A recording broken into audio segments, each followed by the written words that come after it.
κριτές. Νάτι. Γεια σας από τους κριτές. Οι παίκτες μας είναι πανέτοιμοι, ετοιμάζονται, τους βλέπετε εδώ πέρα με τα τσιγάρα στα χέρια. Let the game begin. Πιο σιγά, παιδιά.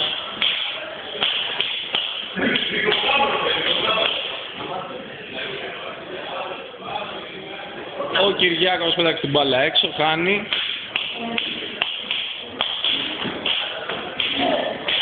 Τον έχει καρφώσει κανονικά. Έξω ο ψηλός.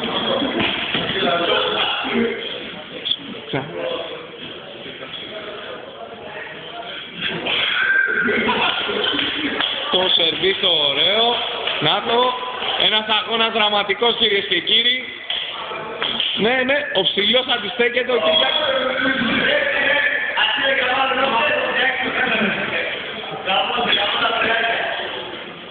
Πάμε ξανά από την αρχή, πάμε. Ο αγώνας είναι δραματικός, κυρίες και κύριοι.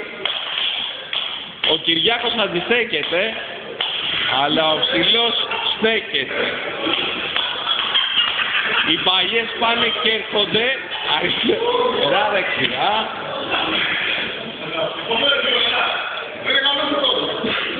3-2 το σκορ. 3-2 το σκορ.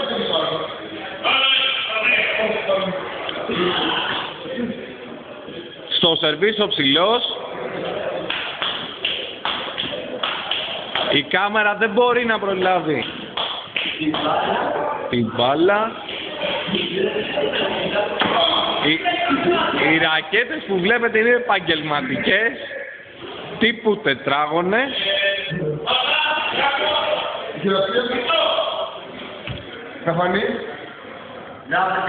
Ο αγώνας ήταν συγκλονιστικός. Μπράβο στους κριτές. Ευχαριστώ και σε όλους.